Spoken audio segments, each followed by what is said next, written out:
wabarakatuh. Waalaikumsalam.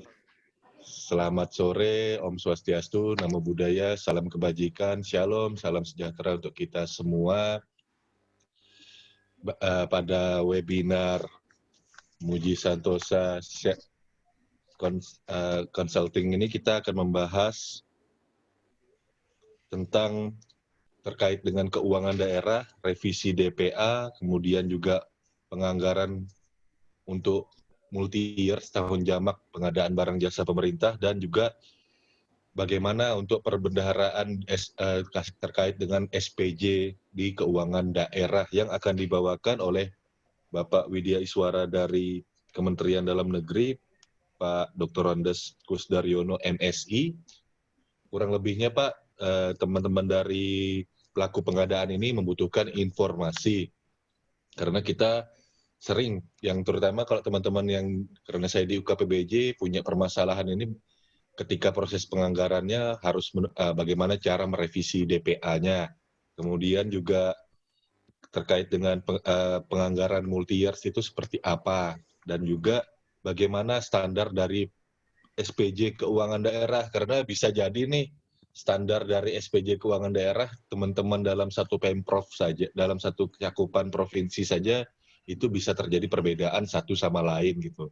Nah, jadi memang ada pada kesempatan yang berharga ini kita semoga bisa tercerahkan dengan 3 aspek hal ini tadi yang akan dibahas oleh Pak Dr. Andes Kusdaryono.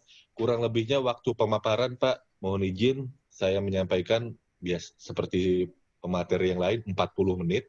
Setelah itu kita akan lanjut dengan tanya jawab dan sesi diskusinya. Waktu 40 menit ini saya serahkan kepada Pak Dr. Andes Kusdaryono untuk menyampaikan. Monggo silakan Pak, waktu sudah tepat kami persilakan.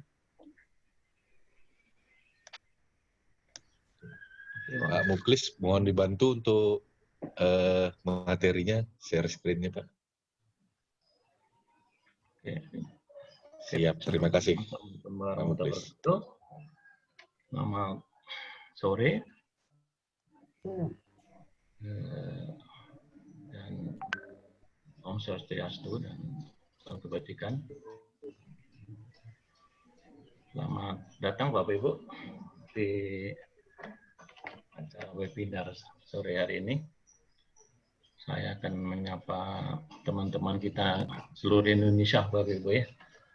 Kalau saya tadi pesertanya hampir merata ya, ada yang dari BPK, ada yang dari inspektorat, ada yang dari SKBD ya, atau OPD di seluruh Indonesia.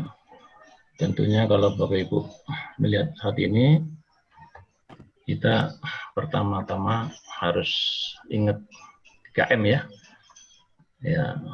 protokol kesehatan. Jadi harus mencuci tangan, menjaga jarak, dan memakai masker ya. Karena kita ini jauh ya, jadi kita bisa bebas. Oke Bapak Ibu, saya kira di era saat ini kita tentunya juga prihatin juga ya, karena anggaran kita ini diarahkan kepada pandemi COVID-19 ya. Karena memang ya kondisinya seperti ini Bapak Ibu ya, kita hadapi. Tidak perlu kita juga mengeluh ya. Ya pertemuan kita juga biasanya ketemu ya, tatap muka, sekarang dari jarak jauh Bapak Ibu. Oke Bapak Ibu, kita akan diskusi terkait dengan keuangan daerah sesuai PP 12 2019 Bapak Ibu ya. Oke, next. Oke Bapak Ibu.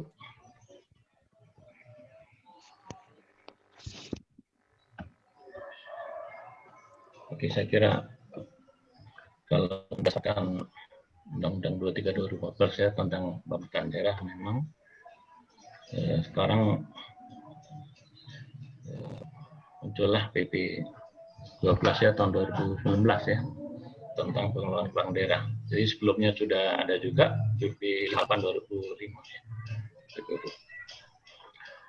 Apa sih perubahan-perubahan yang dasar ya? Memang saya kira nanti memori aja Bapak Ibu ya, karena banyak sekali perubahan-perubahan. Karena memang saat ini Bapak Ibu, kalau Bapak Ibu mencermati bahwa terlalu mendetail ya, kalau kita melihat aturan sebelumnya ya, bagaimana buat SPJ juga, bagaimana terkait juga pertanggungjawaban itu seperti apa Bapak Ibu ya. Juga saat ini kalau adanya bencana ya Bapak Ibu ya, saya kira harus antisipasi seperti apa gitu Bapak. Oke, next Bapak Ibu ya. Jadi peraturan itu diselaraskan dengan kondisi yang ada Bapak Ibu. Ini kurang terang Bapak Ibu, kurang jelas ya. Oke Bapak Ibu sekalian, jadi pokok perubahannya saya kira ya, kita bisa melihat di pasal 4, pasal 13 juga. Kurang Bapak Ibu. Oke, Bapak Ibu sekalian, kalau kita mencermati pokok perubahan ini memang saya kira lanjut lagi Mas. Next ya.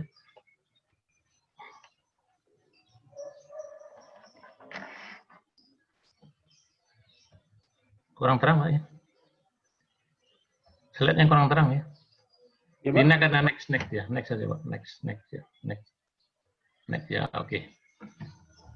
Apa sih keuangan daerah Bapak Ibu ya? Oke. Lanjut Pak. Oke. Jadi kalau bicara keuangan daerah itu yaitu hak daerah untuk memungut pajak daerah dan retribusi daerah serta melakukan pinjaman. Juga terkait dengan kewajiban daerah untuk menyelenggarakan urusan pemerintahan daerah dan membayar tagihan. Oke. Juga penerimaan daerah, juga pengeluaran daerah. Juga aset daerah Bapak Ibu ya. Dan kekayaan pihak lain yang dikuasai oleh pemerintah daerah dalam rangka tulisannya jelek Pak ya. Tulisannya blur ini. Oh siap. Coba saya ganti PD.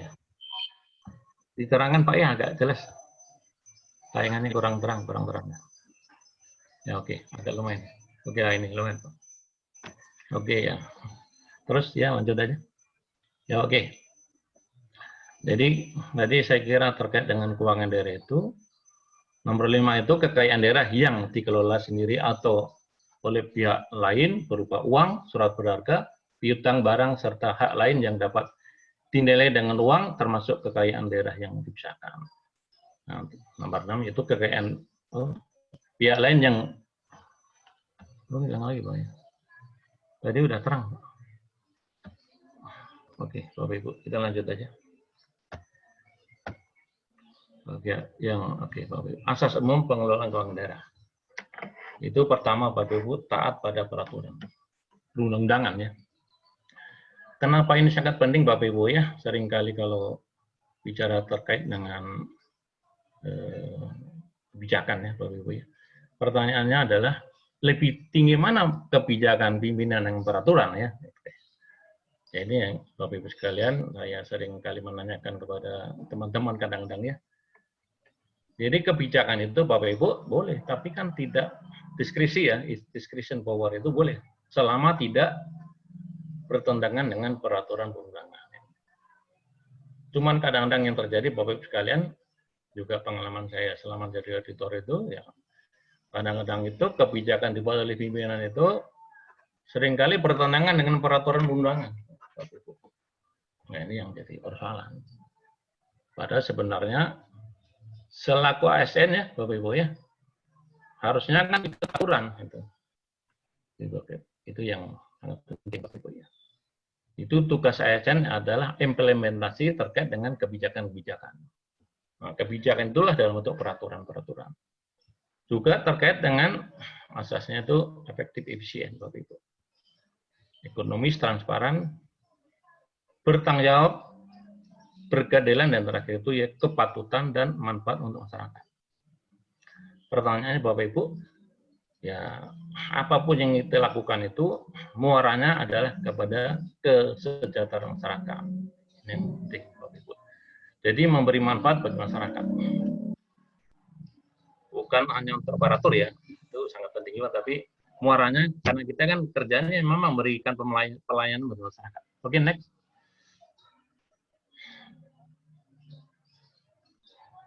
Oke, Bapak Ibu. Ya, ini terkait dengan kepala daerah ya, Bapak Ibu sekalian ya. Itu pemegang kekuasaan pengelolaan keuangan daerah. Namun dalam melaksanakan kekuasaannya mendelegasikan kepada perangkat daerah, kepada pejabat perangkat daerah. Oke, Bapak Ibu, saya kira ini kita sudah melihat sini bagaimana perangkat daerah itu ya. Ini agak kecil-kecil Bapak Ibu ya. Jadi Sekda selaku koordinator ya, pengelolaan keuangan daerah, juga kepala SKPKD selaku PPKD atau pejabat pengelola keuangan daerah, dan kepala SKPD selaku pengguna anggaran dan seterusnya, Bapak Ibu. Dan di sini Bapak Ibu, kepala daerah itu selaku pemilik modal pada perusahaan daerah umum dan pemegang saham pada perseroan daerah. Dan memiliki kewenangan Bapak Ibu ya, saya kira lanjut aja. Pak Ismail ya, next ya. Pak Muklis ya, Pak Muklis ya. Next Pak Muklis.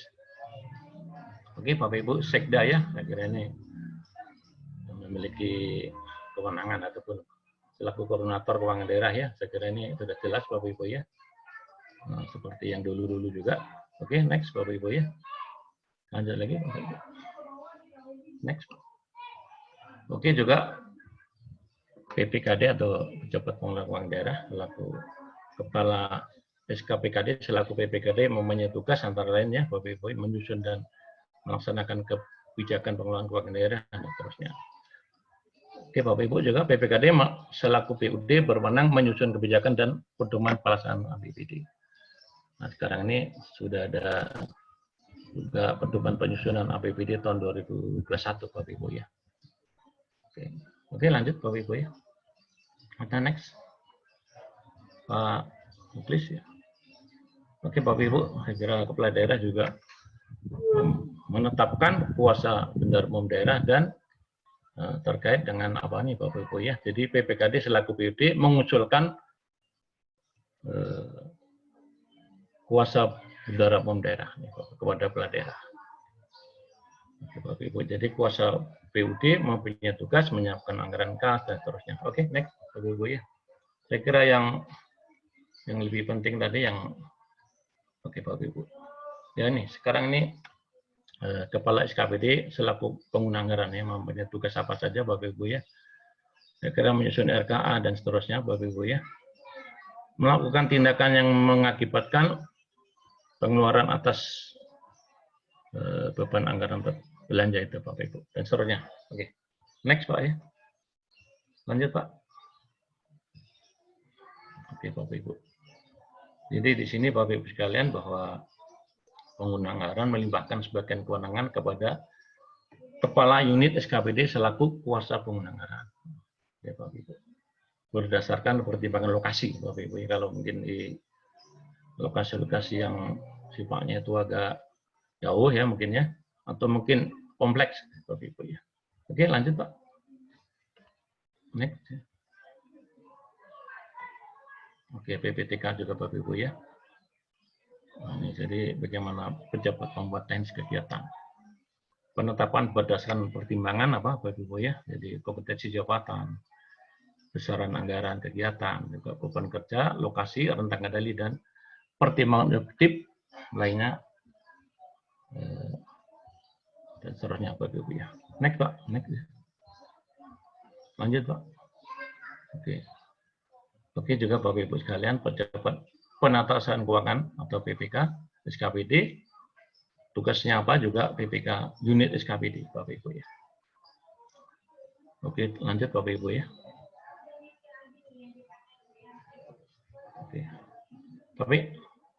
Oke Bapak Ibu, tugas bendahara penerimaan juga ya, menerima menyimpan terkait juga bendahara penerima Bapak Ibu ya, menatausahakan dan mempertanggungjawabkan dan menyetorkan Bapak Ibu ya kepada bendahara penerima. Oke lanjut Pak. Pak Muklis ya, lanjut Pak. Bendahara penerima pembantu juga Bapak Ibu ya. Dalam hal pengguna anggaran melimpahkan sebagian kewenangannya kepada kuasa pengguna anggaran. Ditunjuk bendahara penerima pembantu SKPD untuk melaksanakan tugas dan wewenang sesuai dengan lingkup penugasan yang ditetapkan kepala daerah. Oke, next slide. Lanjut lagi, Pak. Oke Bapak Ibu, saya kira ini yang penting juga Bapak Ibu sekalian ya. Saya kira yang saya garis bawahi mungkin ada Bapak Ibu yang jadi bendahara ataupun PPK, PPTK ataupun pengguna anggaran juga ya, atau auditor ya.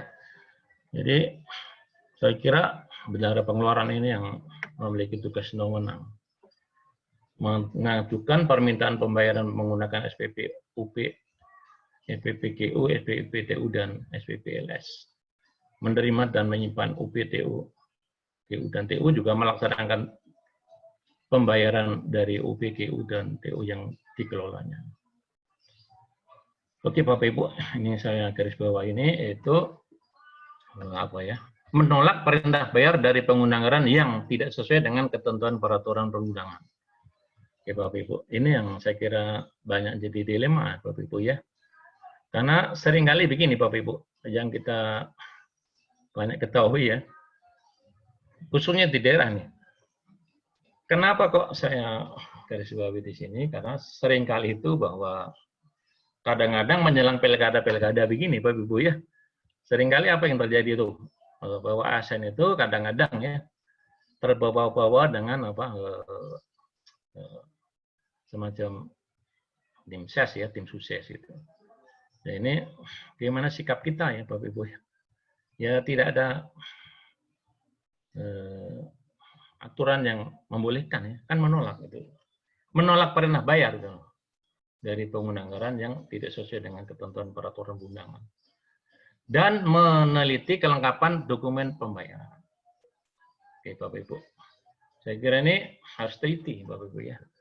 Kalau tadi Pak Christian mengatakan bahwa ya dokumen harus lengkap Bapak Ibu ya. Meskipun memang kadang-kadang itu ya banyak konflik ya kadang-kadang yang terjadi ya. Karena kalau kita cermati di daerah kadang-kadang Bapak Ibu ya, kalau katakan mungkin ada seorang karena dewan katakannya atau dewan baru itu kadang-kadang kan nggak mau diminta dokumen-dokumen gitu. Nah ini jadi gelondongan itu kan. Padahal sebenarnya harus lengkap Bapak Ibu. Lengkap itu seperti apa ya? Harus otentik ya Bapak Ibu. Jadi harus lengkap dan sah. Bukti-bukti itu lengkap dan sah. Jadi kalau nanti meskipun inspektorat juga melakukan pemeriksaan, toh juga nanti BPK juga melakukan pemeriksaan. Tapi kalau istilahnya inspektorat itu kan mengawasi ya Bapak Ibu ya. Oke, selanjutnya yaitu membuat laporan pertanggungjawaban secara administratif kepada pengguna anggaran dan laporan pertanggungjawaban secara fungsional kepada BUD secara periodik kepada daerah dan memungut dan menyetorkan pajak sesuai dengan ketentuan. Bapak Ibu. Ya, kira ini yang saya garis bawahi juga sama ya, bendahara pengeluaran pembantu ini. Ini kalau bicara hal-hal terkait dengan aturan baru itu memang ditekankan ya Bapak Ibu kepada para pengelola keuangan ya, baik dari pimpinan ya sampai kepada bendahara ya.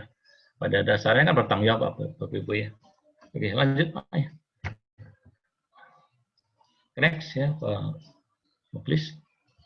Dia juga Bapak Ibu, bendahara penerima atau pengeluaran pembantu dilarang melakukan kegiatan perdagangan, pekerjaan, pemurungan, dan penjualan jasa. Juga bertindak sebagai penyampaian atas kegiatan pekerjaan dan atau penjualan jasa dan menyimpan uang pada suatu bank atau lembaga keuangan lainnya atas nama pribadi, baik secara langsung maupun tidak langsung. Ini kira Bapak Ibu sekalian ya,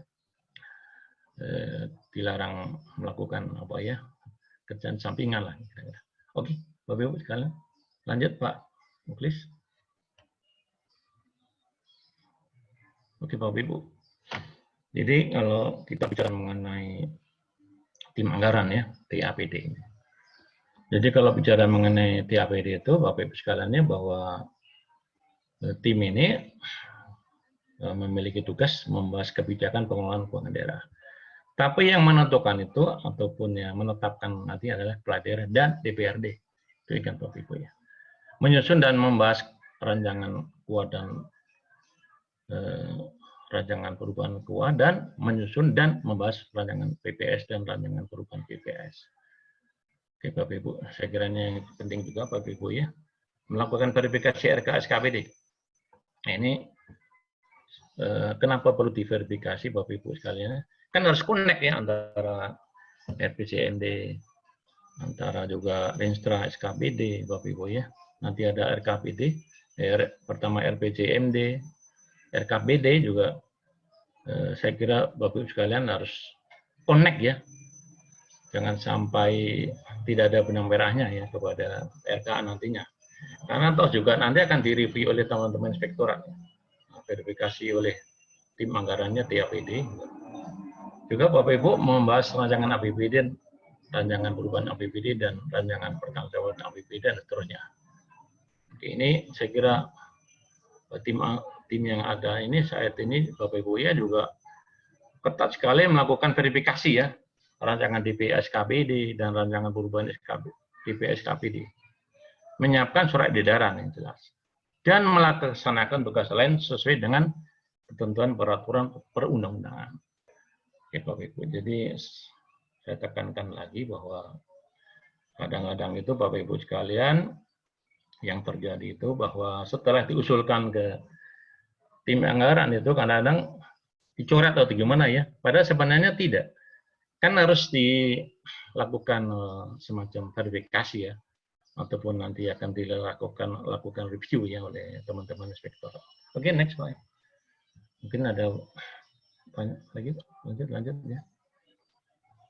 Oke, APBD Bapak Ibu ya. Saya kira ini anggaran pendapatan dan belanja daerah.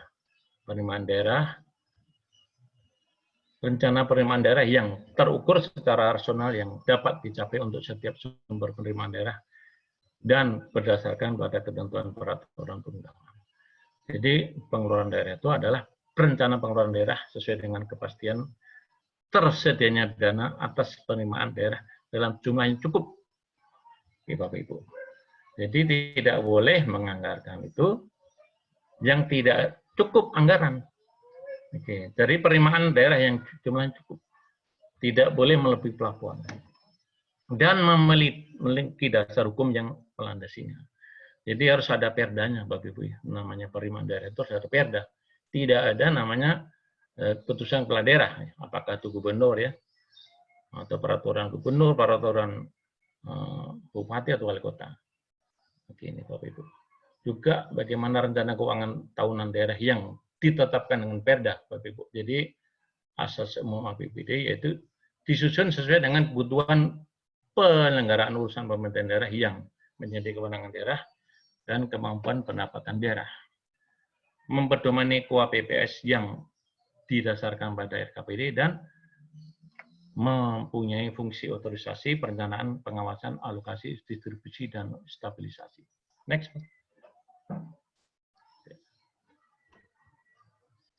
Please ya. Oke juga Bapak Ibu sekalian dari struktur APBD ya. Ini Bapak Ibu, APBD itu saya kira ada pendapatan, belanja, dan pembiayaan. Ada pendapatan dari PAD ya, pendapatan transfer dan lain-lain pendapatan daerah yang sah. Juga belanja itu ada belanja operasi, belanja modal, belanja tidak terduga, dan belanja transfer. Dan pembiayaan Bapak Ibu ya. Baik penerimaan pembiayaan juga pengeluaran pembiayaan. Next Pak.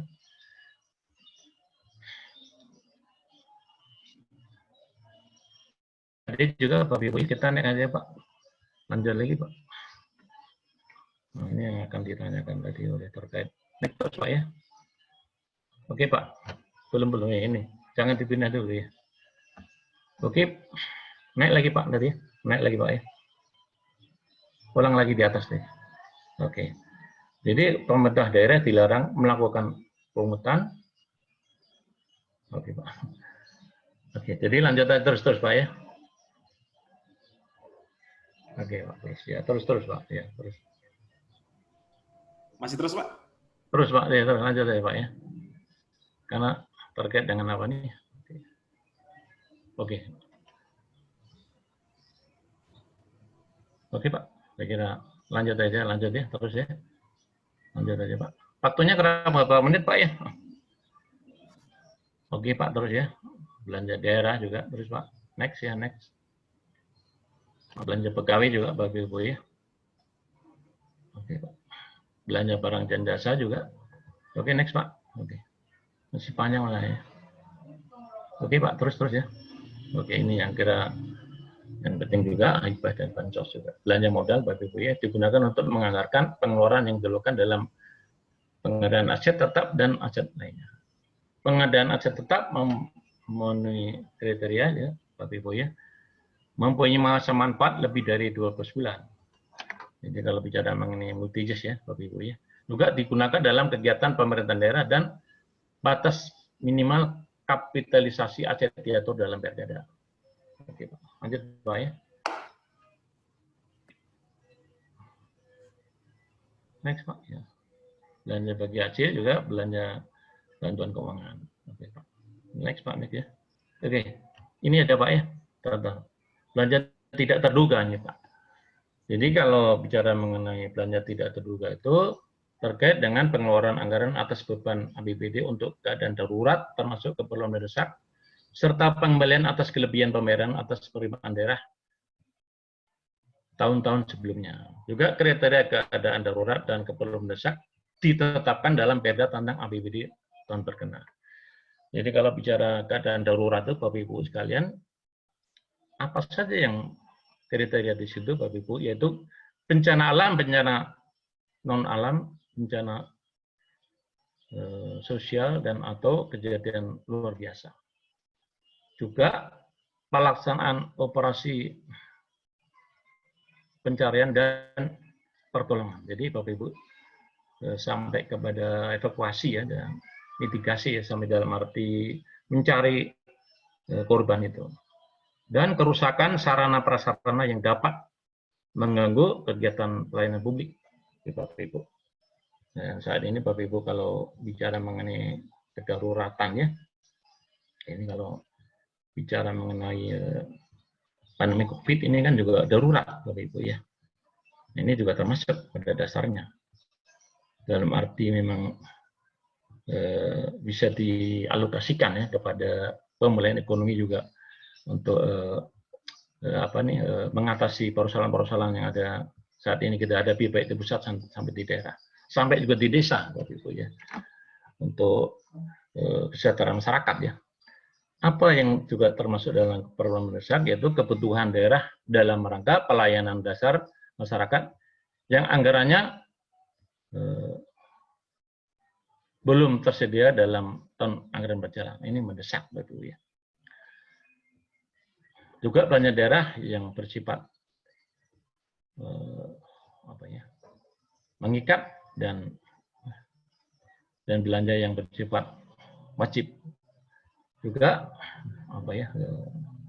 pengeluaran daerah yang berada di luar kendali Pemda dan tidak dapat diprediksi sebelumnya Bapak Ibu ya.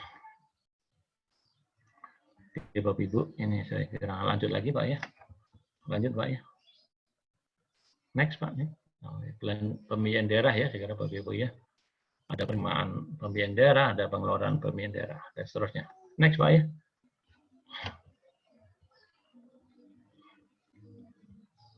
Bagi penyusunan rancangan APBD Bapak Ibu ya. Oke Bapak Ibu, ini pada bulan Agustus ya, saya kira pada minggu kedua ya.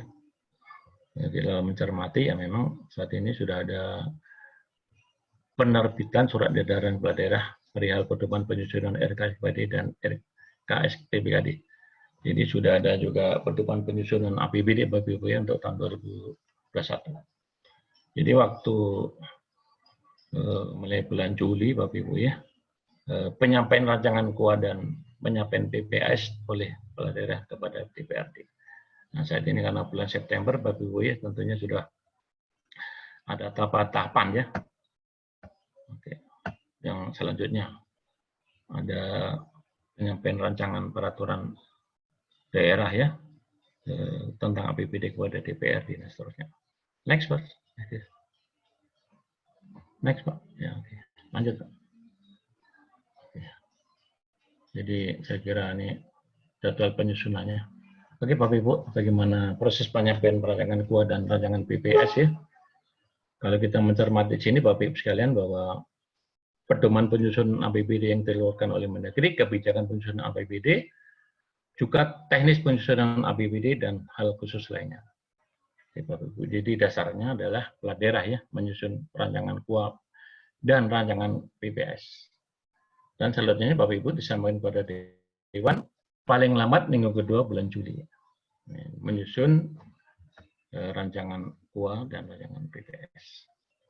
Oke Bapak Ibu. Jadi selanjutnya Bapak Ibu dibahas bersama, nantinya ada nota kesepakatannya, terus ada KUA PPS, dan selanjutnya menyusun RKA.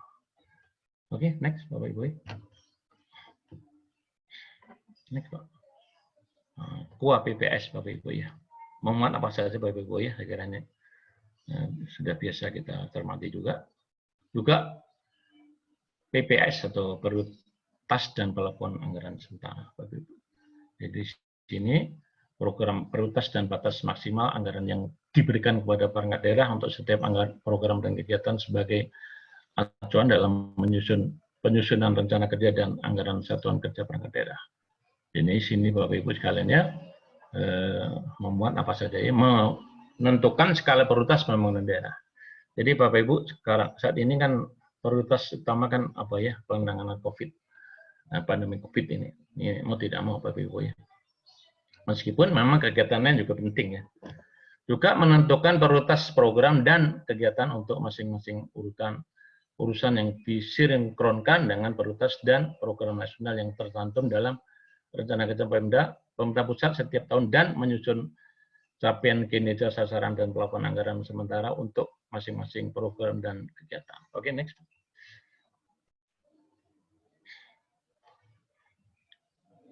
Oke, Bapak Ibu. Jadi saya kira ini kalau terjadi deadlock ya, saya kira ini ada solusinya. Oke, next Pak.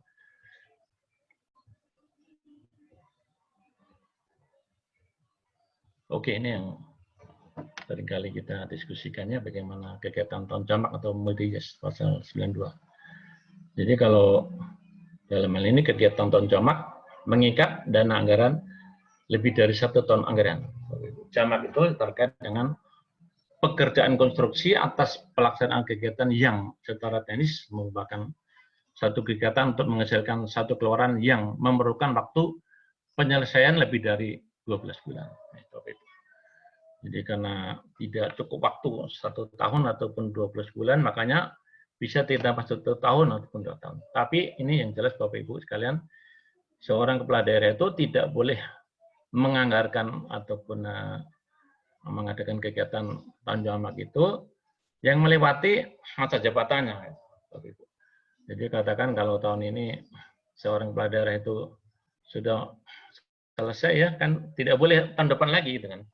Jadi harus dibatasi pada saat kapan yang bersangkutan itu, kepala daerah itu selesai menjabat. Oke juga Bapak Ibu, pekerjaan atas pelaksanaan kegiatan yang menurut sifatnya harus tetap berlangsung pada pergantian tahun anggaran. Oke Bapak Ibu. Jadi memang sifatnya ya harus berlangsung ya, karena memang itu kondisinya Bapak Ibu ya. Oke. Terus sekarang bagaimana terkait dengan MOU-nya Bapak Ibu ya. Persetujuan bersama kepala daerah dan DPRD. Jadi tidak boleh Dewan tidak tahu. Sebenarnya Bapak Ibu apapun yang dilakukan oleh kepala daerah itu Dewan harus paham ya, harus tahu ya. Ini kan terkait dengan hubungan antara kepala daerah dan DPRD. Jadi apa saja yang menjadi MOU itu Bapak Ibu terkait dengan multi-years itu yaitu minimal membuat nama kegiatan. Jadi harus jelas ya, konkret gitu. Dalam artian jelas untuk siapa ya, untuk masyarakat ya tentunya ya. Bukan menjelang tim sukses begini pilkada itu mungkin ada kegiatan yang apa ya samar-samar ya, dalam arti tidak konkret ya. Gitu. Jadi kan tidak boleh, yang jelas itu tidak ada kegiatan untuk multi-years tahun ini kan, karena ini kan sudah lewat untuk masa jabatan seorang kepala daerah yang tidak lama lagi akan berakhir. Juga jangka waktu pelaksanaan kegiatan, Bapak Ibu ya, berapa tahun. Juga jumlah anggaran harus jelas Bapak Ibu, dan alokasi anggaran per tahunnya ini. Jadi tidak mengganggu dengan kegiatan lain. Jadi kalau tiba-tiba dipotong kan nggak boleh kan. Nah, dalam artian bahwa alokasinya jelas ya, nanti plafonnya berapa ya tahun depan itu berapa. Jadi di sini Bapak Ibu ditandatangani bersamaan dengan penandatanganan nota kesepakatan KUA dan BPS pada tahun pertama rencana pelaksanaan kegiatan tahun jamak. Juga jangka waktu penganggaran kegiatan tahun jamak tidak melampaui akhir tahun masa jabatan kepala daerah seperti saya sebutkan tadi. Berakhir ya tahun masa jabatan kepala daerah berakhir kecuali kegiatan tahun jamak dimaksud merupakan prioritas nasional dan atau kepentingan strategis sesuai dengan ketentuan peraturan perundangan. Ya, ini kalau bicara mengenai COVID ya, Bapak Ibu ya. Pandemi COVID ini ya akan berlangsung ya. Sampai kapan ya kita belum tahu. Selama belum ada vaksinnya ya. Ini ya mudah-mudahan akhir tahun ini sudah selesai lah. Mudah-mudahan kita berdoa semua Bapak Ibu. Dan kita bisa ketemu di apa ya, tidak seperti kita webinar begini. Oke, kita lanjut lagi Bapak Ibu. Mohon izin Pak. Ada Kurang lebih 15 menit lagi ya Pak ya. Oke Pak ya. Oke Bapak Ibu, bagaimana penyusunan RK SKPD ya? Jadi berpedoman pada Bapak Ibu ya, KUA BPS. Jadi Bapak Ibu sekalian memang seringkali ya, kalau bicara mengenai perencanaan, seringkali kadang-kadang yang terjadi itu Bapak Ibu sekalian bahwa tidak connect ya antara RKA mungkin dengan KUA BPS itu. Nah, ini yang saya kira kalau teman-teman kita di SKPD kan ada renja ya, rencana kerja. Tapi kan harus sinkron ya Bapak Ibu ya. Makanya Bapak Ibu sekalian bahwa kalau kita bicara mengenai RKA ini Bapak Ibu ya memang mau tidak mau Bapak Ibu sekalian memang harus dicermati ya dalam arti yang benar-benar paham tentang perencanaan dan mengenai keuangan. Jadi kalau tiba-tiba kok berubah ya ini kan dicoret ya memang sebenarnya itu tidak connect ya itu kan, makanya tidak ada benang merahnya. Juga Bapak Ibu terjadi penambahan kebutuhan ya, namanya keadaan darurat termasuk belanja untuk keperluan masyarakat ya Bapak Ibu ya. Ini yang jadi kalau kadang-kadang Bapak Ibu sekalian karena darurat ya seperti saat ini ya mau tidak mau ya. RKA disusun dengan menggunakan pendekatan apa ya? Kerangka pengeluaran jangka menengah dengan menyusun perkiraan maju juga penganggaran terpadu unified budgeting juga anggaran berbasis kinerja atau prestasi kerja dan berpedoman pada indikator kinerja, tolak ukur sasaran kerja, standar satuan kerja dan rencana kebutuhan PMD dan SPM. -nya. Oke lanjut Pak ya.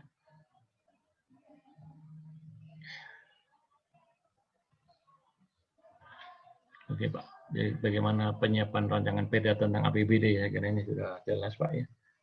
Ini lihat teman-teman kita dari tim anggaran juga ya, atau SKPD yang terkait. Oke lanjut Pak. Next Pak. Pak Muklis ya. Oke, penetapan APBD Pak. Oke. Bagaimana proses evaluasi perda APBD provinsi dan peraturan gubernur tentang penjabaran APBD. Oke Bapak Ibu, saya kira ini kalau selama sesuai pedoman penyusunan APBD ya setiap tahun saya kira Bapak Ibu tentunya kalau dilakukan evaluasi oleh Kementerian Dalam Negeri ataupun oleh gubernur ya kepada Pemda ya Bapak Ibu saya kira ini akan lancar-lancar aja. Oke Bapak Ibu ya. Oke lanjut Pak ya. Pak Muklis ya. Oke juga proses evaluasi perda APBD dan peraturan Bupati Wali Kota yang tentang penjabaran APBD. Oke Bapak Ibu, jadi memang saya juga sering diskusi dengan teman-teman Dewan itu kadang-kadang begini Bapak Ibu ya. Kadang-kadang setelah dibahas dengan Dewan itu kadang-kadang kok beda itu.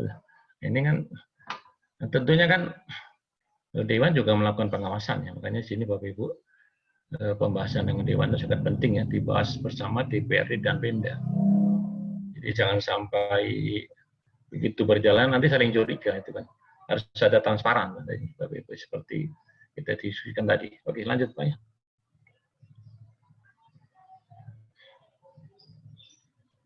Bagaimana penetapan penyusunan dan penetapan APBD bagi daerah yang belum memiliki DPRD. Begini seperti daerah-daerah lain Bapak Ibu ya, seperti dulu ada di Timika juga ya. Saya ini untuk mungkin pemekaran juga Bapak Ibu ya. Saya kira ini sudah ada ketentuan-ketentuan nih Bapak Ibu ya. Jadi tidak melalui dewan tentunya. Oke lanjut Pak ya. Jadi disahkan tetap provinsi. Bagaimana pelaksanaan dan penatausahaan Bapak Ibu ya. Kita lanjut aja Pak. Penatausahaan customer. Lanjut Pak ya, lanjut. Next Pak. Pelaksanaan dan penatausahaan pendapatan daerah. Oke Pak. Lanjut Pak ya. Lanjut Pak. Mekanisme pembayaran belanja. Lanjut Pak. Next Pak. Oke, mana pelaksanaan dan penatausahaan pembiayaan daerah. Lanjut Pak ya. Pengelolaan barang milik daerah dan lanjut Pak ini yang saya kira ini. Oke Pak. Terus. Oke, jadi berubah nanti. Jadi sini bagaimana laporan realisasi semester pertama BPD. Ini ada azan dulu Pak ya. Tunggu azan asar dulu Pak.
Oke, lanjut lagi Pak. Habis sekalian ya. Nah, terkait dengan bagaimana laporan realisasi semester pertama APBD. Jadi kalau kita melihat sini bagaimana pemerintah daerah menyusun laporan realisasi semester pertama APBD dan prognosis untuk 6 bulan berikutnya disampaikan kepada Dewan paling lambat pada akhir bulan Juli tahun anggaran berkenaan. Jadi dasarnya apa Bapak Ibu, yaitu perubahan APBD. Ini yang next Pak. Next Pak. Oke, jadi perubahan APBD apa yang terjadi Bapak Ibu ini jika terjadi yaitu perkembangan yang tidak sesuai dengan asumsi KUA kebijakan umum anggaran Bapak Ibu ya. Ini saya kira seperti COVID ini Bapak Ibu ya. Saya kira ini memang mau tidak mau ya terjadi perubahan-perubahan ya yang mendasar Bapak Ibu ya, karena memang kondisinya seperti ini. Jadi kebijakan pusat juga harus kita ikuti. Juga keadaan yang menyebabkan harus dilakukan pergeseran anggaran antar unit organisasi, antar kegiatan, dan antar jenis belanja. Juga keadaan yang menyebabkan saldo anggaran lebih tahun sebelumnya harus digunakan dalam tahun berjalan, juga keadaan darurat dan keadaan luar biasa. Next. Oke. Bapak Ibu, bagaimana kalau terkait dengan perkembangan yang tidak sesuai dengan asumsi KUA ya? Nah, di sini Bapak Ibu ya tentunya apa ya? Terkait dengan perkembangan yang tidak sesuai dengan asumsi KUA seperti pelampauan atau tidak tercapainya proyeksi pendapatan daerah.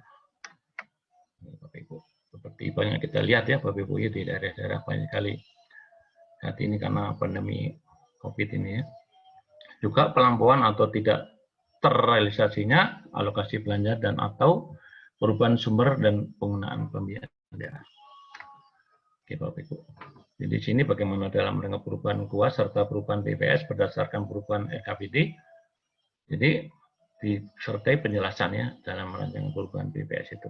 Program dan kegiatan yang dapat diusulkan untuk ditampung dalam perubahan APBD dengan mempertimbangkan sisa waktu pelaksanaan APBD tahun anggaran berjalan, juga capaian sasaran kinerja dengan program dan kegiatan yang harus dikurangi dalam perubahan APBD apabila asumsi KUA tidak tercapai. Juga capaian sasaran kinerja program dan kegiatan yang harus dilakukan ditingkatkan dalam perubahan APBD apabila melampaui asumsi KUA. Lanjut next, Pak. Ya. Pergeseran anggaran Bapak Ibu ya. Ini yang bagaimana kalau terjadi hal ini ya.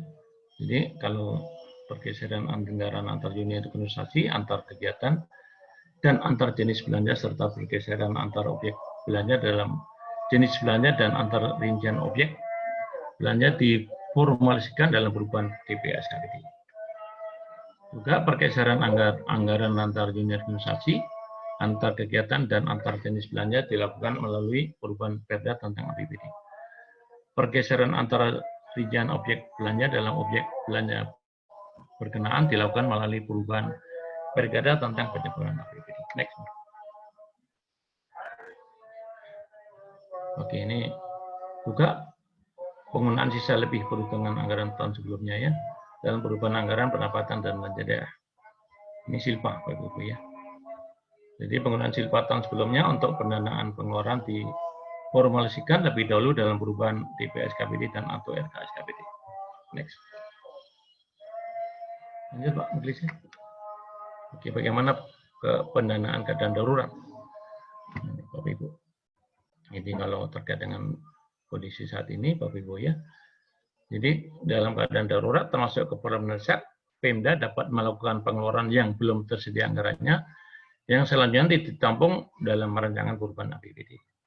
Dalam hal pengeluaran untuk mendanai keadaan darurat termasuk keperluan mendesak dilakukan setelah perubahan APBD atau dalam hal pemerintah daerah tidak melakukan perubahan APBD, maka pengeluaran tersebut disampaikan dalam laporan realisasi anggaran atau LRA. Ini kalau darurat, ya. Next Pak ya.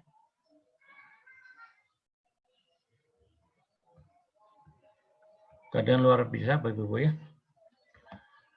bagaimana kalau keadaan luar biasa Bapak Ibu ya. Jadi kalau hal ini Bapak Ibu, perubahan keadaan yang menyebabkan estimasi penerimaan dan atau pengeluaran mengalami kenaikan atau penurunan lebih besar. Ini kalau mengenai fluktuasi Bapak Ibu ya. Juga estimasi penerimaan mengalami kenaikan lebih besar dari 50%, menambah kegiatan baru dituangkan dalam RKSKPD. Ini kalau tahu-tahu mengalami sebuah kenaikan yang signifikan. Juga menjadwalkan ulang atau meningkatkan capaian target kinerja program dan kegiatan dalam tahun anggaran berjalan dituangkan dalam DPPA SKPD. Dokumen perubahan pelaksanaan anggaran SKPD. Juga estimasi penerimaan mengalami penurunan lebih dari 50%, maka penjadwalan ulang atau pengurangan capaian target kinerja program dan kegiatan dalam tahun anggaran berjalan dituangkan dalam DPPA SKPD. Oke, mungkin masih lanjut Pak Muklis ya. Kurang berapa menit Pak ya?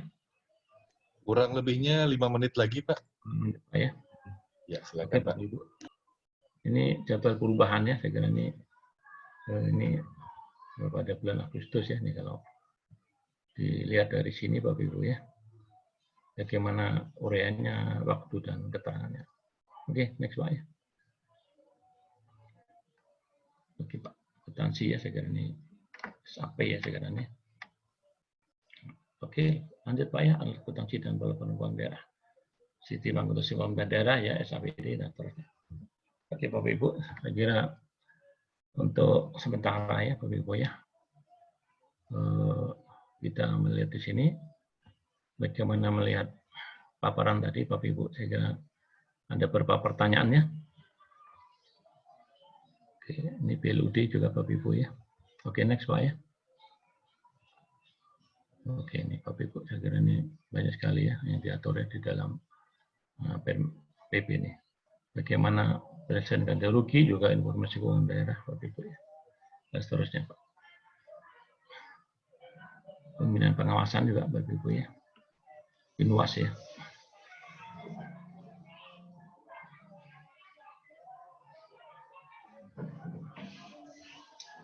Pembinaan dan pengawasan BPA, TAU dan DAP ya. Dan bagi hasil dan DAP dan TAU. Oke, Bapak Ibu. Akhirnya mungkin ada pertanyaan-pertanyaan tadi Bapak Ibu ya. Saya lihat tadi di dalam chat ini ada beberapa pertanyaan ya. Ini, mungkin saya akan mulai jawab Bapak Ibu ya. Ada pertanyaan Pak mungkin yang bisa dimunculkan ya. Baik, berarti kita masuk sesi tanya jawab Pak ya. Oke Pak ya, silakan. Oke. Mungkin ya. Baik, di sini sudah ada yang raise hand dengan Pak Rohman Fauzi. Silakan Pak Rohman.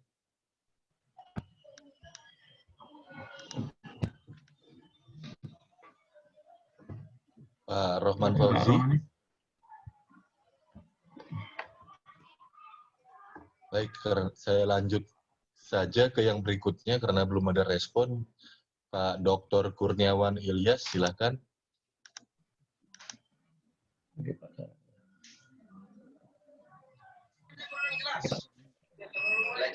Iya. Pak, ya silakan Pak Irwan, Pak Ilyas. Ya, terima kasih. Assalamualaikum warahmatullahi wabarakatuh. Pertanyaan saya kurang lebih 3. Pertama, terkait dengan gini Pak. Kan dalam perencanaan pengadaan itu kan disusun oleh PA, KPA, direview juga oleh PPK. Ya. Ketika sudah jadi perubahan hasil review dari PPK, ruang lingkup itu biasa terjadi Pak. Biasa perubahan ruang lingkup terjadi. Yang kedua juga ketika ruang lingkup, lokasi juga bisa terjadi perubahan. Pertanyaannya adalah, kalau di Pemda ini Pak, saya pernah di Bapeda, kalau di Pemda ini kan perubahan ruang lingkup lokasi kegiatan itu persetujuan dari TAPD, tim anggaran pemerintah daerah. Sementara kita perlu mau melelang dulu, melakukan pelelangan pekerjaan. Pertanyaannya kemudian, apakah kita lakukan pelelangan dulu atau seleksi, maksudnya tender dulu atau seleksi, baru kita lakukan perubahan yang disetujui oleh TAPD, yang pertama. Yang kedua, kalau Bapak kan dari Kemendagri, Pak, saya coba usulkan, ya, saya coba usulkan satu bentuk produk peraturan perundang-undangan, yaitu peraturan kepala daerah pengganti Perda. Kalau ada Perpu, maka ada peraturan kepala daerah pengganti Perda. Artinya apa? Perpu kan sifatnya kegentingan. Peraturan kepala daerah pengganti Perda juga sifatnya juga kegentingan. Jadi Kemendagri sebagai payung kami di Pemda, daerah-daerah, saya sangat menyarankan untuk ya peraturan kepala daerah pengganti Perda itu sendiri, karena sifat kepala daerah mendesak itu. Jadi bisa melakukan perubahan setiap kali kegiatan. Yang ketiga adalah kalau perubahan anggaran itu Pak di tahun bersama, tahun berjalan ini, apakah juga harus dilakukan juga perubahan renja sampai perubahan RKA itu sendiri. Apabila hasil HPS dari PPK itu berubah dari Pagu, karena sumbernya kami pasti dari DPA, Pagu dari DPA. Demikian Pak. Oke Pak Dr. Supardi. Pak Dr. Kurniawan Ilyas, baik. Kurniawan, Jadi ya. ada dua pertanyaan ya Demikian, Pak ya, Pak. dengan Terima satu kasih. usul ya. Usulnya tadi Pak dari pihak dari Pak Dr. Kurniawan yang mengusulkan akan adanya, kalau ada bentuk peraturan di tingkat daerah yang setara dengan Perpu gitu Pak. Jadi ada peraturan pengganti untuk peraturan yang dikeluarkan kepala daerah. Pengganti Perda. Pengganti Perdanya ya. Iya, peraturan kepala daerah pengganti Perda. Ya. Jadi supaya Pak, bisa lebih cepat ya. Kemudian yang Pak pertama ada ya Pak, ini Pak mengenai kalau dipusatkan ada Perpu ya. Perpu ya. undang-undang Perpu ya, pengganti undang-undang. Pertanyaan, apakah bisa ya kalau di daerah itu Perpu Perda ya? Ini saya kira ini wacana yang menarik ya. Karena kan namanya darurat itu kan di daerah pusat, di daerah juga. Ini saya kira memang begini, kalau kita bicara apa yang tidak bisa diubah Bapak Ibu ya, yang tidak bisa diubah itu kan kitab suci ya, gitu katanya ya. Tapi kalau selama memang ada payung hukumnya, kenapa tidak kan? Ya, nanti mudah-mudahan ada terobosan-terobosan ya kalau ini wacana saya kira Pak. Saya basicnya bukan apa ya hukum ya. Saya itu public policy Pak. Jadi kalau bicara mengenai sebuah terobosan ya kenapa tidak selama ada payung hukum ya Pak ya. Ya ini saya kira ini bagus ya Pak Dokter. Ini Bapak dari mana ya? Dari daerah Konawe Selatan Pak. Konawe Selatan ya. Oke Pak. Tidak di Konawe Selatan. Ini Sulawesi Pak. Ya kalau darurat ya Pak. Darurat itu kan ya memang ada kriteria Pak ya. Dalam artian dari peraturan kepala daerah pengganti Perda ya, ini ya saya kira ini sangat menarik nih. Oke Pak, saya kira ini terima kasih ya masukannya Pak Dr. Kurniawan. Yang berikutnya tadi Pak mengenai apa nih nggak perubahan Pak ya. Apakah ruang lingkup? Ya. Apakah Ya, harus perubahan persetujuan TAPD atau bagaimana? Lelang dulu atau tender dulu atau seleksi dulu?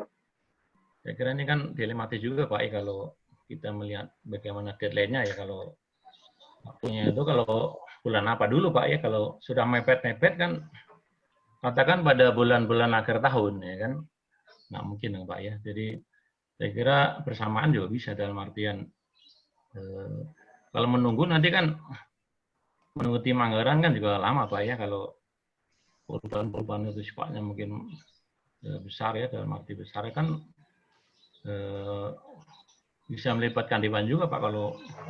Tapi kalau sifatnya tidak besar ya, dalam arti ya, volume tidak besar, mungkin ada penggeseran Pak ya di dalam. Jadi saya kira bisa bersama-sama Pak ya, dalam artian perubahan-perubahan itu ya, bisa bersama juga dengan lelang ya Pak ya. Itu. Dengan, saya kira ini kan bisa koordinasi Pak dengan tim lelang ya, dalam arti tender itu. Oke Pak, yang terakhir tadi Pak mengenai perubahan juga ya, Pak Dokter ya. Ya Pak. Ya. Yang terakhir tadi. Perubahannya apakah sampai dilakukan dengan renja dan RKA-nya Pak, pertanyaan.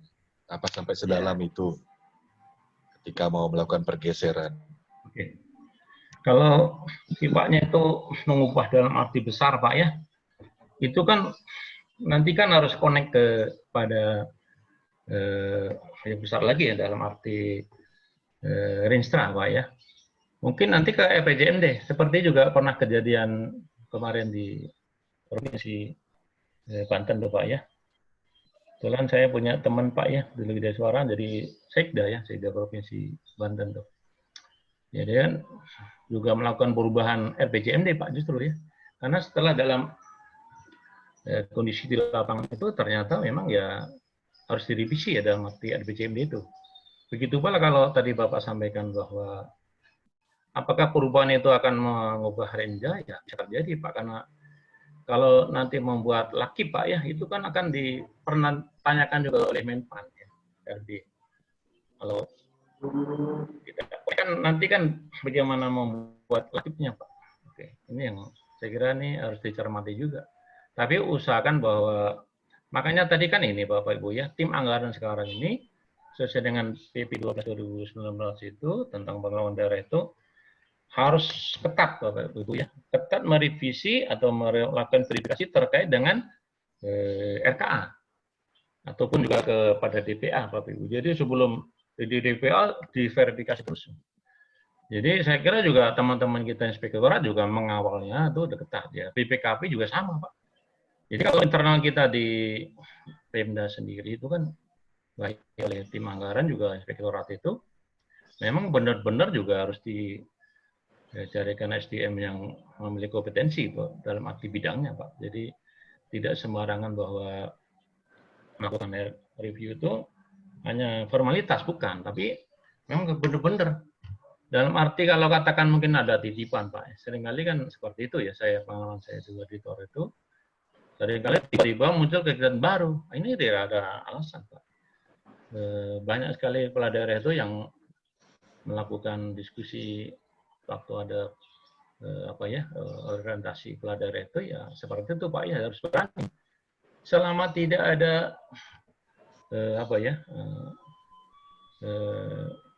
ketergantungan dengan dewan ya, dalam arti mungkin dari politik ya.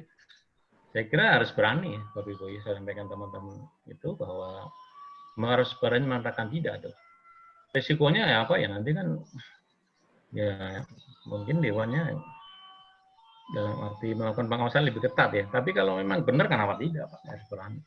Biasanya itu kan munculnya tiba-tiba ada yang tidak sesuai dengan perencanaan sebelumnya, atau mungkin kalau memang itu darurat ataupun mendesak kan lain Pak, tadi ada kriteria.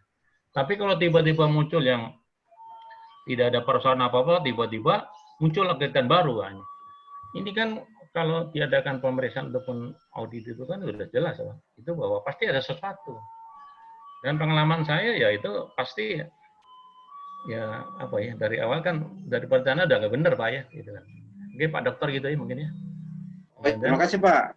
Ya. Oke Pak ya. Oke mungkin ada lain Pak.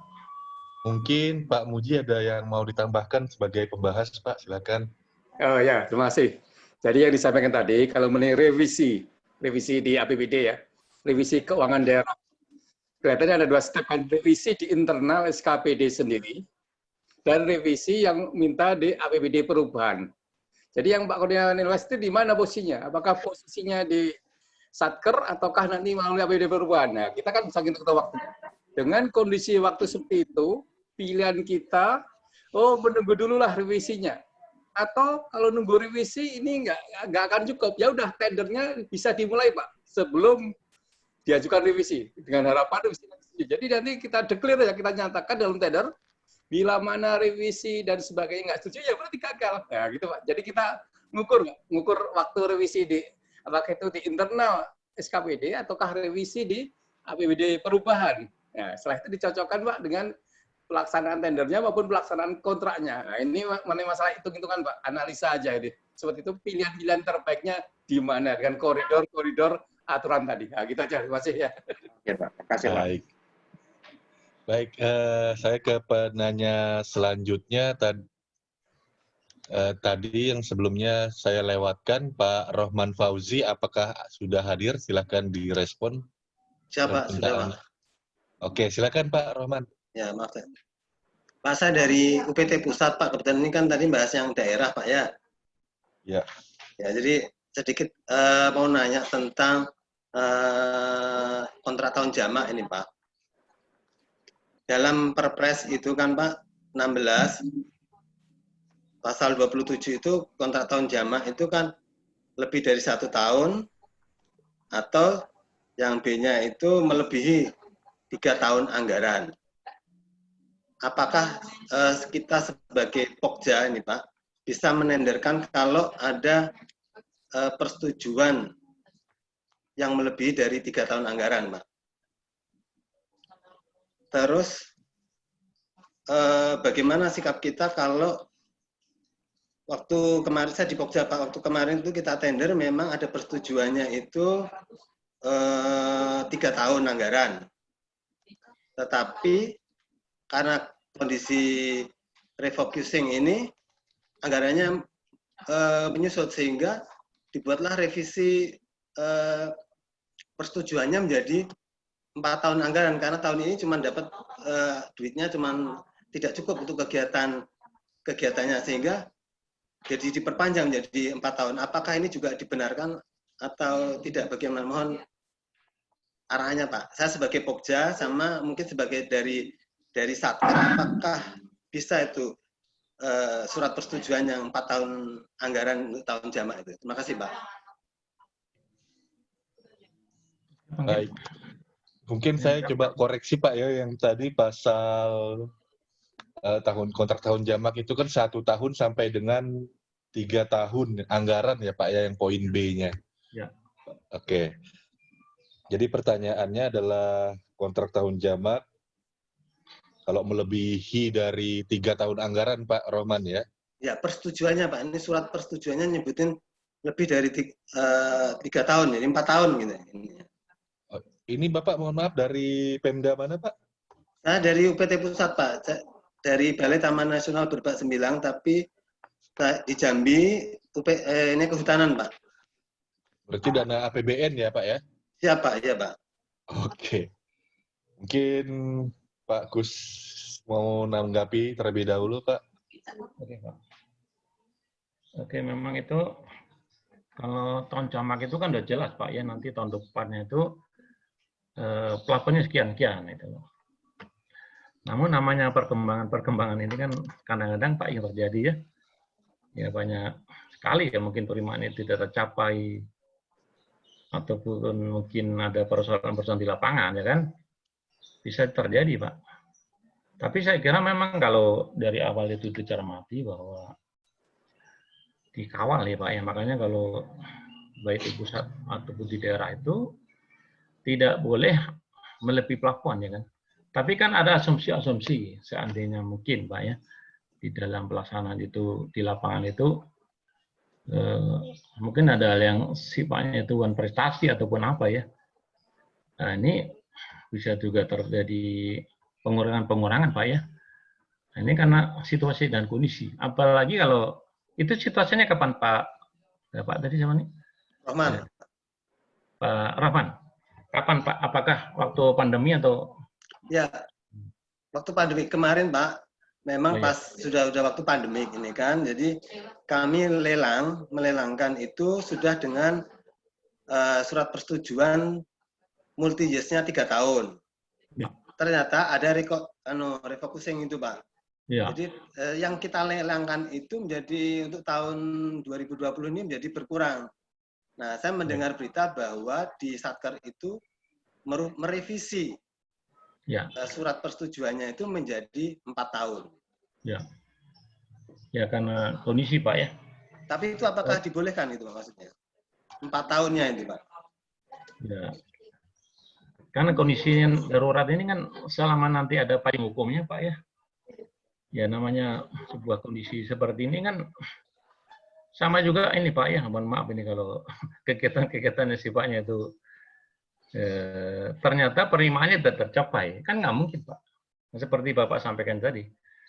Kalau selama itu memang tidak melanggar dalam arti anggaran Pak ya.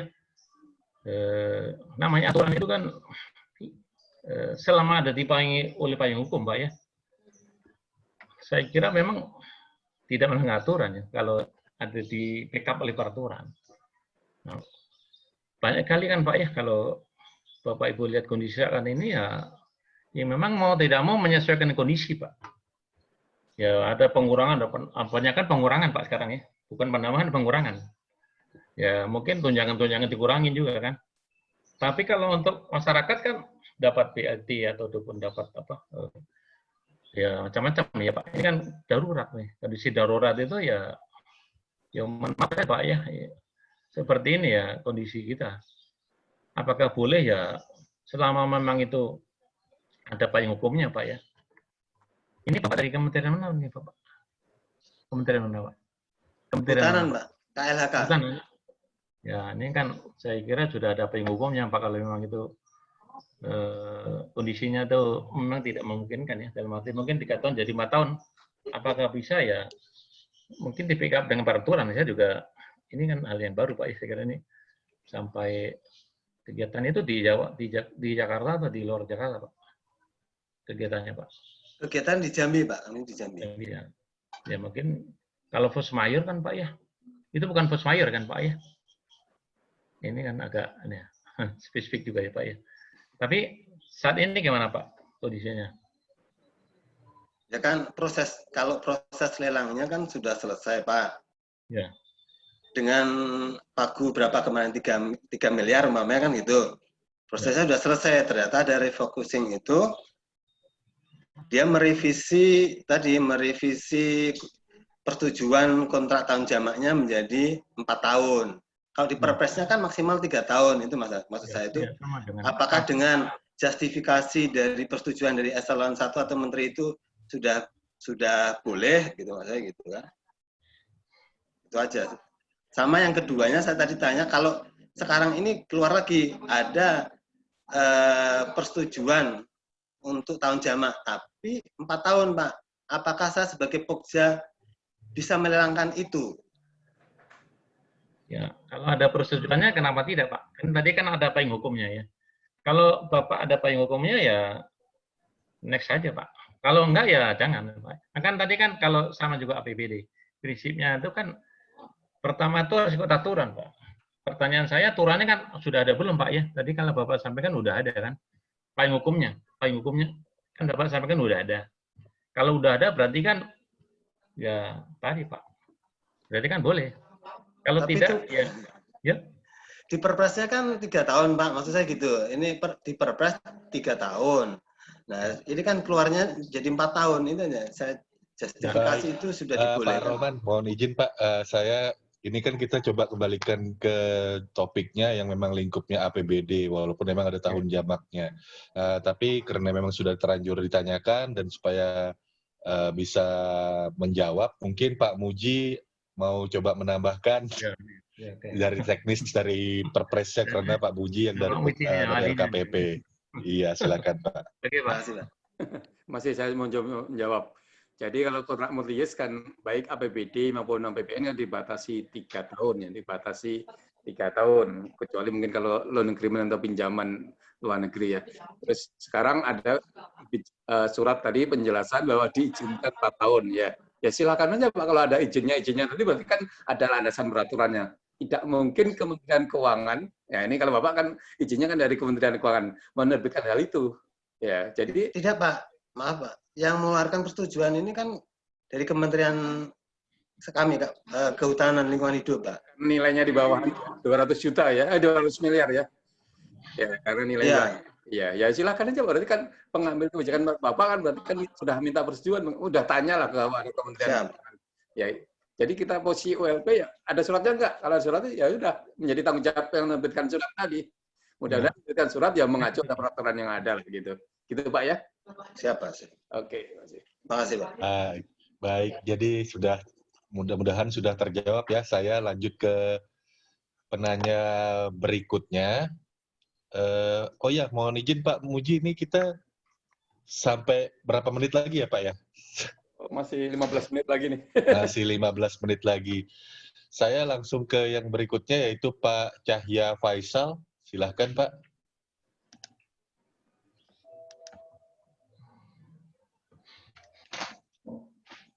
Pak Cahya Faisal. Oke, terima kasih. Saya Kui Cahya Faisal, Pak. Saya dari BPKAD Kota Bontang. Oke, silakan Pak pertanyaannya. Yang saya ingin tanyakan Pak, terkait karena bicara tentang penganggaran, pasti akan ada berhubungan dengan yang namanya rencana kebutuhan barang milik daerah, Pak. Idealnya rencana kebutuhan milik daerah itu sama seperti renja pada saat di kegiatan program kegiatan di anggaran. Yang sering jadi permasalahan adalah Pak, kadang-kadang RKBMD pengadaan itu kita susun dan dibuat, tapi pada saat dia di breakdown ke dalam RKA, banyak barang-barang baru yang tidak ada di dalam RKBMD, sehingga akhirnya nih Pak, RKBMD mengikuti RKA. Padahal sebenarnya harusnya di dalam RKA itu dia mengikuti RKBMD, karena ada namanya standar barang, standar kebutuhan, dan standar harga, Pak. Kira-kira ada nggak Pak ya solusi treatment Pak yang tepat agar bisa kembali ke rel jalurnya? Itu yang pertama Pak. Yang kedua terkait multi years. Di tempat kami Pak, terkadang teman-teman dari dinas teknis mereka tahu bahwa suatu bangunan tersebut tidak mungkin dalam 1 tahun anggaran diselesaikan, tapi mereka berkontrak sesuai dengan setiap tahun Pak. Jadi bukan multi years. Contoh bangun gedung A yang sebenarnya idealnya 3 tahun, tapi dibangunnya nyicil dengan penyediaan yang berbeda. Akhirnya di pencatatan asetnya pun kami harus mencatat di KDP, Pak, konstruksi dalam pengerjaan, karena bangun tersebut belum selesai. Itu sering terjadi perbedaan, ditanyakan oleh BPK, Pak. Loh Pak, ini kontraknya udah 100% selesai terbayar, kok masih di KDP? Padahal kalau lihat di kenyataan di lapangan bahwa itu hanya bagian pekerjaannya, sedangkan dalam akuntansi, barang dicatat sesuai dengan KIP-nya itu pada saat memang siap digunakan. Nah, sekali lagi mungkin arahan dari Pak Kus sama Pak Muji, kira-kira diperkenankan tidak Pak seperti itu? Karena berulang kali saya ditanya oleh BPK ini, Pak, ini kenapa kok kontraknya udah 100%, tapi kenapa kok masih di KDP? Ternyata ada... Mohon izin Pak Kui Cahya Faisal, untuk yang bangunan yang dibangun bertahap itu tadi anggarannya APBD murni atau dari DAK? APBD murni, Pak. APBD murni, baik. Kadang DAK belum selesai ini dilanjutkan dari APBD murni. Mungkin seperti itu, Pak. Terima kasih, Pak. Oke. Ya, berarti silakan Pak Kus. Pak, jadi ini Pak Kui Cahya ya. Saya kira ini Pak, kalau namanya kepala SKPD itu kan di samping sebagai pengguna anggaran juga sebagai pengguna barang, gitu kan Pak. Demikian pula Sekda, koordinator tim anggaran koordinator ya, tim anggaran pemerintah daerah itu pada dasarnya juga pejabat pengelola barang milik daerah, ya Pak. Berarti kan gini, kalau nanti Bapak, mungkin dari dinas Bapak nih, kantor Bapak mengusulkan rencana kebutuhan barang milik daerah ya, itu kan yang mengusulkan itu juga connect ke itu Sekda, dalam arti selaku pejabat pengelola barang milik daerah, tuh Pak. Kadang-kadang itu kan tidak connect, mungkin nggak ngerti. Makanya kan, jadi gini Pak, caranya ya, jangan sampai sekdanya ngerti gitu Pak ya. Kadang-kadang itu kan langsung diparap tanda tangan itu loh Pak. Ini teman-teman saya kan sekda juga gitu Pak. Ini nggak boleh ya. Jadi sebenarnya gini, harus dijelaskan. Kalau perlu gini Pak, panggil sekda ataupun kepala daerah itu ke kantor kita. Untuk apa? Presentasi ini loh. Wah berarti nanti disposisi Pak. Kuncinya kan itu. Kalau udah disposisi, bakalan nggak akan dicoret Pak. Itu nggak ya Pak Christian ya? Kalau nggak ada kan udah Pak, hilang aja. Nggak penting ini kantor Bapak nih. Pak Cahya ini nggak penting. Padahal sama penting Pak. Yang paling penting siapa ya kira-kira Bapak tahu lah ya. Kira-kira sama penting nggak Pak? Kan prioritas kalau prioritas.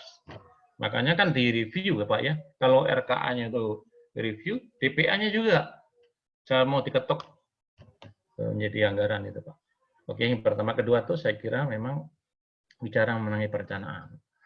Kalau ini kan survei Pak ya, kalau bicara mengenai kegiatannya itu kan survei dulu Pak. Jangan tiba-tiba langsung dilihat di lapangan dulu Pak. Kadang-kadang yang terjadi itu gitu Pak. Bahwa perencanaan itu di lapangan. Jangan hanya di kertas. Dilihat ini apakah untuk multi-use atau tidak. Kan lokasinya di mana juga. Seperti tadi Pak Fauzi tadi juga. Lokasinya mungkin jauh ya. Macam-macam Pak. Tapi kalau Bapak tadi mungkin lokasinya jelas dan memang itu kalau itu multi-use. Kan ada dusta nanti kalau tiba-tiba, jangan-jangan ini sengaja ini Pak. Sengaja dibuat begitu ya Pak. Christian kadang-kadang. Ya ini kan saya auditor Pak ya. Saya juga mengawal dulu Pak kalau ini berarti sengaja kadang-kadang Pak. Tapi bukan sengaja, mungkin nggak ngerti ya Pak. Nggak ngerti atau sebetulnya ada multi-use dulu. Makanya untuk teman-teman di SKPD itu memang harus mendiskusikan yang memang itu multi-use ya ketemu aja pimpinan Pak. Karena kan yang terjadi itu ya udah pokoknya gitu aja Pak. Itu kan namanya berpikir linear. Kalau sistemnya gitu kan keseluruhan gitu Pak. Jadi tidak lagi hanya ya nanti gini muncul lagi. Oke Pak, mungkin Pak Muji bisa nambahinnya. Ya oke Pak, mungkin Bapak bangun gedung, uangnya terbatas kan.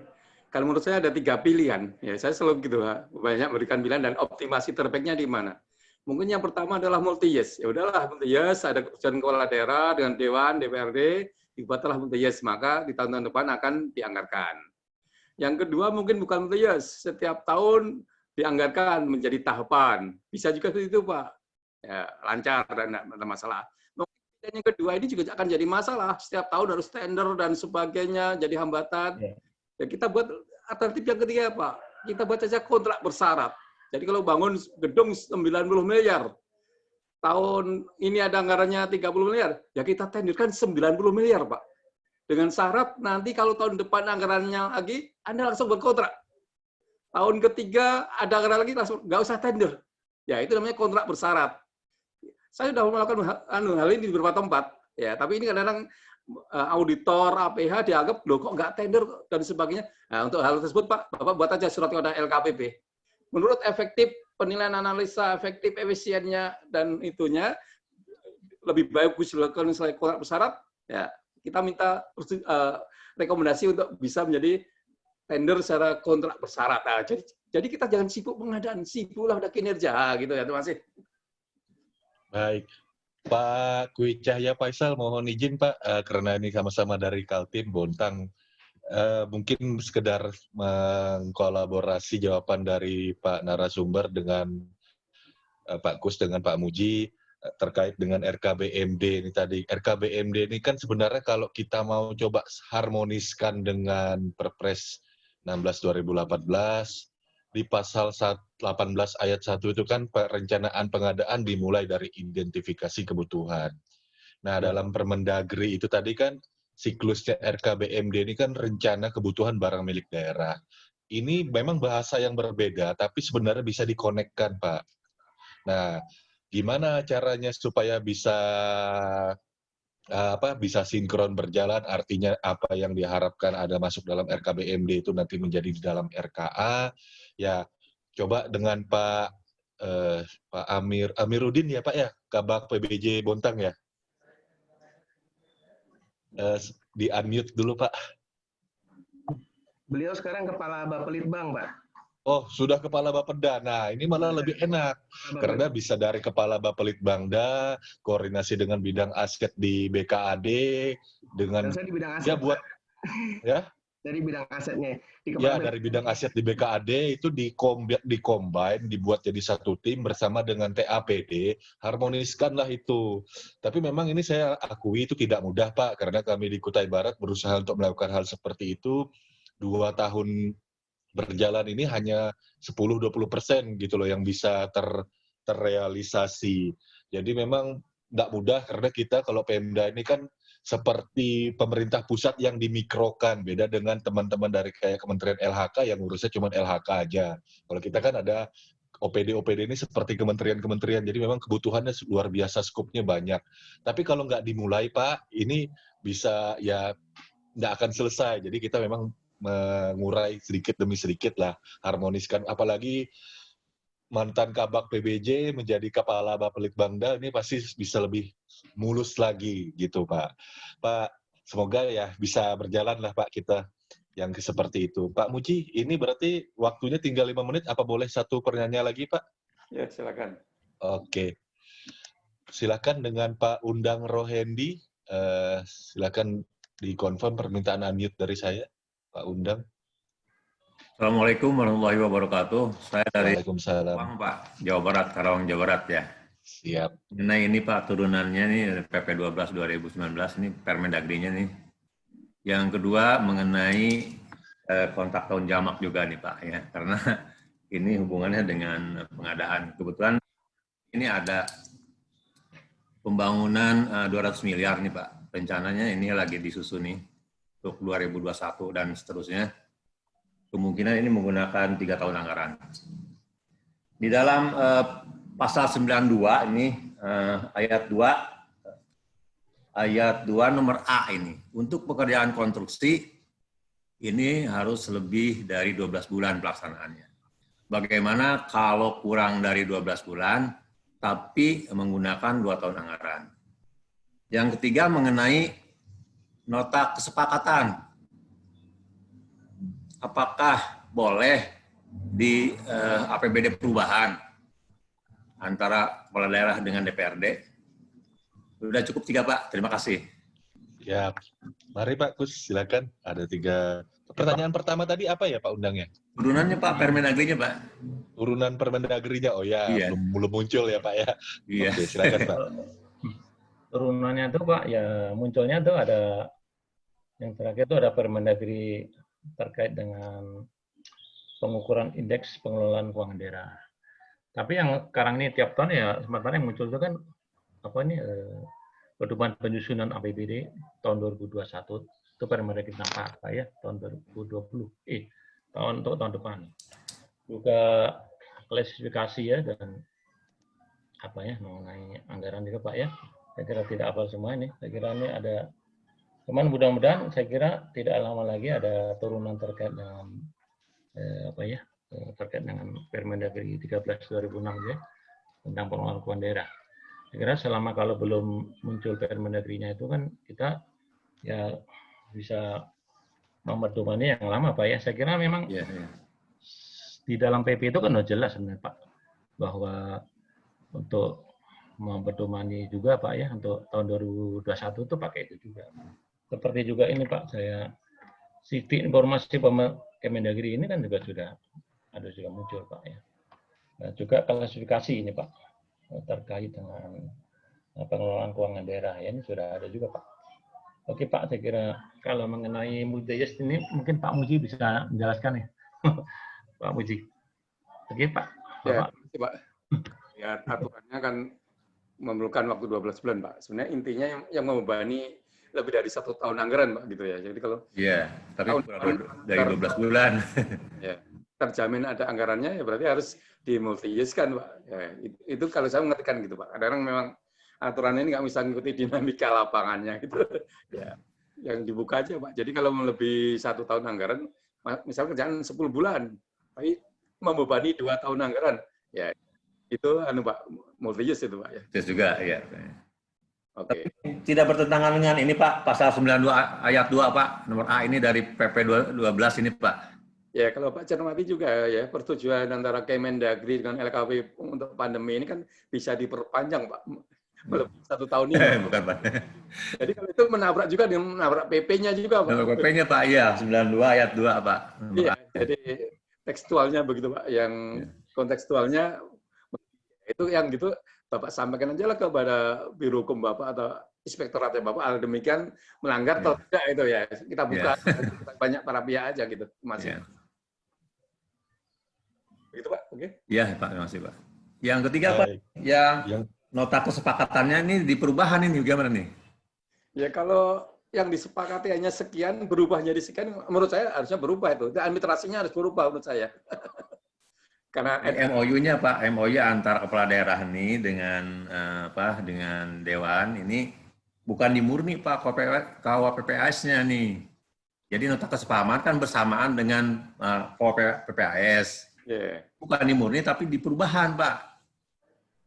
Artinya ada proyek multi-years muncul dimasukkan di APBD perubahan gitu ya ya, maksudnya Pak Undang ya. Bukan dimurni Pak. Itu bagaimana Pak Kus itu atau Pak Gambas mungkin? Nah, saya gini Pak, sebenarnya kan seperti sampaikan tadi itu, kalau bicara mengenai multi-years itu kan ada survei Pak ya. Juga melihat kalau prioritas, tadi kan juga saya sampaikan Pak ya, kalau APBD itu kan melihat secara prioritas. Yang dibutuhkan masyarakat itu apa sebenarnya? Itu kan dilihat dari RPJMD. Kuncinya itu kan dalam RPJMD atau sebelumnya RPJP. 20 tahun, 5 tahun, 1 tahun, Pak. Nah, kadang-kadang cuma persoalan itu, setelah selesai ketok palu di Dewan itu, tiba-tiba ada pikiran, Pak, muncul, waduh, itu kan bukan begitu, Pak. Makanya kan sebenarnya banyak kali, Pak, ya, kita juga di Kemendagri, juga selalu melakukan orientasi ataupun pendalaman materi kepada ketua dewan itu kan ya memang harus, kalau memang mereka tidak paham tentang mungkin tentang anggaran ataupun pembangunan itu kan ada tenaga ahli Pak ya yang bisa membackup. Jadi tidak tiba-tiba itu dipaksakan ya Pak itu. Tapi kalau boleh aja memang kalau sebelumnya itu Pak masuk dalam RPJM itu seyogianya kalau bisa jangan berubah ya Pak. Itu kan. Jadi kalau pembahasan RPJMD itu seyogianya melibatkan stakeholder dari seluruh ya komponen yang ada. Jadi dia hanya pemerintah doang nggak ngerti dengan dewan, tapi kan aspirasi ya bottom up deh Pak, dari bawah tuh apa yang prioritas. Tapi kalau kadang-kadang itu kan bukan kebutuhan tapi keinginan, itu kan bahaya Pak ya. Tapi kalau kebutuhan itu kan jelas ya, itu kan menyangkut hajat orang, hajat orang banyak itu Pak, itu yang skala prioritas. Tapi kalau ya mohon maaf Pak, makanya ini kan yang diutamakan itu masyarakatnya ya, bukan aparaturnya. Oke, kecuali darurat Pak itu lain ataupun mendesak. Itu Bapak ya Pak Undang. Jadi nggak boleh Pak ya kalau di perubahan ya MOU. Bisa kira kan gini Pak. Memang agak janggal juga tiba-tiba muncul di perubahan. Tapi kalau bisa ya jangan ya dimurni aja ya. Ya murni ya Pak. Kalau perubahan tahu-tahu multi-years gimana ya? Tapi kalau multi-years itu kan Dewan ya udah tahu juga Pak. Kalau ini kan berarti kan kalau ada multi-years itu berarti kan ada yang dipangkas Pak. SKPD lain, anggaran pasti itu. Tapi alangkah baiknya itu di dalam bingkai RPJMD. Nanti kan ada di teman-teman SKPD itu ada Renstra. Itu kan di breakdown lagi, ada RKPD, ada Renja ada Pak. Nah, terus di breakdown lagi ada RKPD, ada UAPPS dan ada RKA. Jadi kan selalu connect Pak. Jadi jangan sampai ini kan perencanaannya berarti kan dari awalnya gimana nggak ngerti juga. Tapi makanya kan harus transparan ya. Soal penganggaran ataupun perencanaan itu transparan Pak. Jadi tidak di belakang meja tahu waduh gini. Tapi kalau terbuka kan pasti kan rakyat akan mendukung gitu. Tapi persoalan kadang-kadang diam-diam tahu-tahu muncul aja Pak. Ini kan banyak demo-demo kan seperti itu yang kami cermati. Tapi kalau masyarakat butuh pasti mendukung. Kalau perlu kan rakyat itu bisa menghibahkan tanahnya Pak kan lebih bagus. Itu yang diharapkan partisipasi masyarakat. Yang memberi manfaat Pak ya APBD itu muaranya di situ. Bukan untuk ya mohon maaf itu hanya elit-elit ataupun kelompok tertentu, tapi seluruh masyarakat di Karawang Pak kalau di kabupaten. Kalau ini ya di provinsi ataupun kalau Indonesia Sabang sampai Merauke kan. Ini masyarakat Karawang itu apa yang dibutuhkan. Bukan menurut kita ya Pak ya. Kadang-kadang ya tapi saya juga dosen Pak ya. Saya kadang-kadang kalau survei di lapangan itu yang dibutuhkan masyarakat itu biasa-biasa aja sebenarnya Pak. Nggak terlalu, kadang-kadang mereka menghibahkan tanahnya Pak. Dan sukarela. Itu diharapkan. Tapi kalau ya kadang-kadang tahu-tahu dimunculkan kegiatan, masyarakat protes. Itu ya Pak, undang ya. Ini saya kira ini Bapak di apa tadi di SKPD apa? Ini Pak, saya sudah pensiun Pak, tapi Oh, saya nggak apa-apa, Pak. ya jadi Tapi di ini kan pengadaan Karawang Pak. ilmunya nggak pensiun, Pak. Kalau Tapi ini kan udah pensiun kita 100 itu, Pak, tapi masih diperbantukan Pak ya. ya, jadi bagus Pak. Saya kira ini, saya malah terima kasih. Kalau ada seperti itu kan, berarti perencanaan belum matang, Pak. Iya Nanti, betul Pak. ya, oke, Pak. Saya kira, Pernah kejadian Pak di perubahan saya Pak.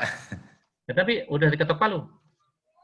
Pada saat di Murni ada Pak, pada saat ada apa namanya, ada kajian dari tim ini dari luar, dari kami ini, kata saya ini perlu MOU dulu kata saya. Oh iya, MOU-nya ada di perubahan Pak. ya, ya, ya. Ini paksain Pak. Dalam kondisi terpaksa waktu itu Pak. Kasuistis Pak ini ya. Tapi ini kan sebenarnya kan udah Dewan udah tahu ini 5 tahun itu ada nanti SKPD atau Mudias ada ini kan perlu pas. Dan ini kalau ini kan berarti kan nanti perubahannya ya berubah RPJMD Pak, apa bisa merubah Renstra juga. Nanti kalau buat Lakip gimana ya, ini kalau tadi pertanyaan Pak Dr. Kurniawan ini kan, wah ini perubahan gimana Pak, ini pergeseran tuh, perubahan besar-besaran tuh, gitu. Mungkin gitu Bapak. Ya, terima kasih Pak. Ya, sama-sama Pak. Baik, karena waktunya sudah lewat sekitar kurang lebih 5 menit, mungkin boleh deh Pak Kus dibuat semacam closing statement untuk kesimpulan apa yang telah kita pelajari hari ini via webinar. Silakan Pak. Oke, Bapak Ibu sekalian, saya kira para peserta webinar hari ini terkait dengan pengelolaan keuangan daerah itu pada dasarnya memang kata kuncinya itu kan dimulai dari sebuah perencanaan, ya, perencanaan yang benar-benar dibutuhkan oleh masyarakat. Memang kita ini kalau ASN itu tugas pokoknya ya ada 3 kan, melayani masyarakat, juga mempererat persatuan-persatuan dan melaksanakan kebijakan publik. Jadi kalau yang utama itu ikut aturan, Bapak Ibu ya, dalam artian yang sudah tertulis Pak ya. Kalau kebijakan itu kalau tidak tertulis gimana? Itu bukan kebijakan. Tapi kalau nyalahi aturan itu bukan kebijakan, menurut profesor saya itu Bapak Ibu itu adalah penyimpangan. Itu ingat. Nah, ini seringkali seperti itu Bapak Ibu. Kalau tidak ada payung hukumnya jangan itu Pak. Nah, jadi itu perencanaan. Begitu pula kalau nanti waktu penataan keuangan juga harus menyertakan bukti-bukti yang formal dan lengkap Pak ya. Jadi jangan sampai bukti itu fiktif lah gitu. Itu kuncinya juga Pak. Akhirnya adalah bahwa namanya sebuah pertanggungjawaban itu kan tidak hanya kepada pimpinan ya Pak ya, ataupun masyarakat, tapi yang pertama dan utama itu pada Tuhan. Tuhan yang Esa, Allah Subhanahu wa Ta'ala. Jadi kalau kita meletakkan pada prinsip seperti itu, insya Allah Pak kita akan selamat dunia akhirat ya. Tapi kalau kita hanya takut pada pimpinan ya, kadang-kadang ya pimpinan mengajak oknum ya Pak ya, mereka yang saya begini kita ikut ya udah.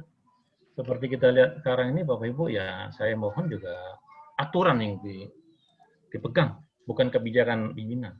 Ya harusnya kan how to make your boss. Pimpinan itu kan harus kita manage, kita atur. Oh ini Pak, itu aturan begini. Kalau seandainya pimpinannya memaksa gimana ya udah. Pimpinannya silakan membuat sebuah diskusi aja, tertulis. Berarti kan sesuatu kalau terjadi apa-apa kan kita tidak bertanggung jawab. Saya kira gitu Bapak Ibu ya. Kata kuncinya itu ya terkait dengan pengelolaan itu ya semua ikut aturan ya Pak. Gitu. Oke Pak ya, saya kira ya. Dan transparan. Mungkin Pak Muji ada tambahan. Terima kasih Puji. Mungkin ada closing statement-nya Pak. Ya, Bapak Ibu yang hormati, dengan kegiatan hari ini mudah-mudahan kita semakin memahami aspek keuangan, mengenai aspek pengadaan, sehingga kita bisa menyerap lebih baik, lebih banyak, sehingga kinerja kita bisa lebih bagus, pelayanan kita bisa lebih bagus, dan kita bisa memajukan daerah kita masing-masing dengan tidak ada penyimpangan. Dalam kesempatan ini saya mengucapkan terima kasih kepada Pak Kus Daryono.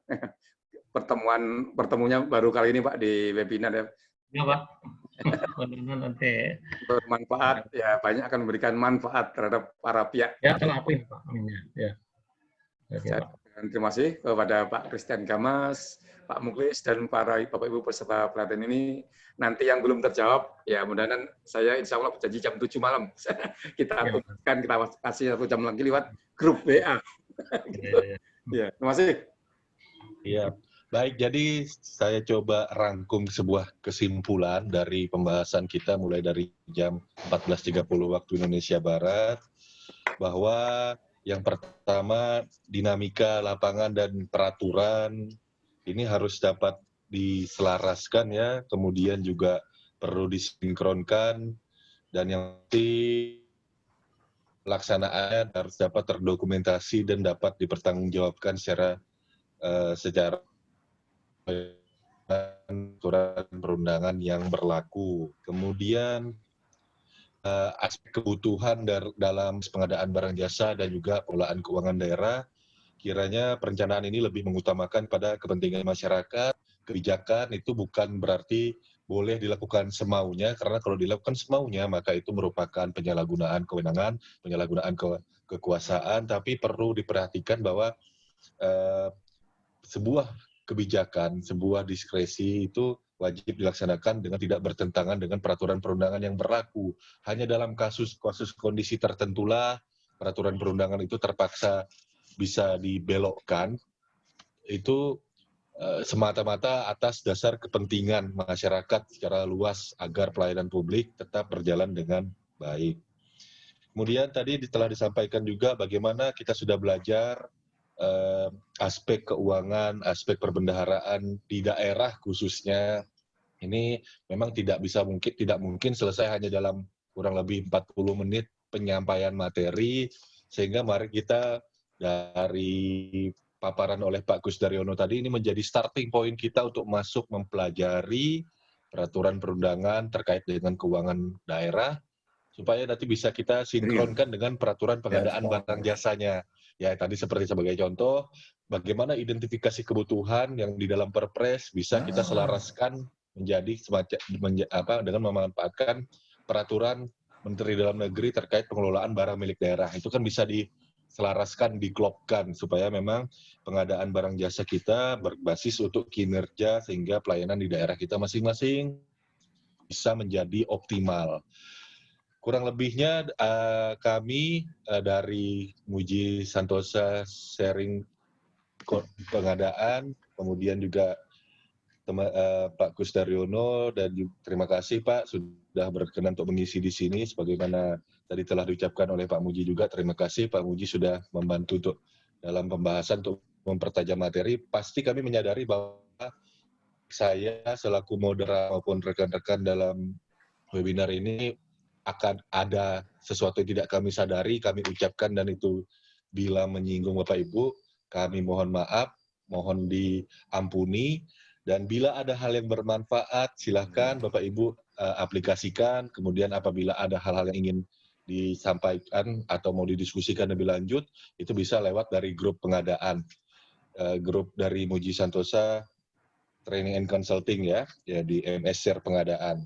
Bapak Ibu sekalian, saya juga menyampaikan kita mungkin sebagian sudah bergabung dengan grup tersebut ya. Jadi melalui forum ini ada semacam grup yang memang beriuran tidak mahal Bapak Ibu. Mungkin Pak Muklis yang grup ini sekitar 50.000 per bulan ya Pak Muklis ya? Ya. Kelas khusus. Kelas khusus ya, kelas khusus, grup kelas khusus. Ya, diskusi. Jadi ini sekaligus promosi juga nih. Kelas khusus ini ada 2 atau 3 atau 10 Pak ya, yang training gratis ya Pak. Ini ada konflik kepentingan nih, peserta kelas khusus, moderator minta nambah kelas khusus berarti kan. Ada 2 ya Pak. Bulan ini ada 3 atau 4 webinar untuk kelas khusus. 3. Nah, sudah ada 3 ya. Tapi minimal ada 2 seingat saya, ya. Minimal ada 2 kelas khusus, tapi kadang bisa dapat bonus 3-4 kelas khusus dari webinar yang diselenggarakan Muji Santosa Training and Consulting. Nanti untuk lebih lanjutnya bisa diskusi di grup. Bisa diskusi di grup yang ada, di mana pendaftarannya nanti ada Pak Didi ya, Pak Muklis ya. Jadi itu bisa Bapak Ibu ikuti, karena kita di pengadaan ini tidak bisa jalan sendiri-sendiri Bapak Ibu. kita perlu banyak diskusi. Saya juga banyak belajar pada hari ini.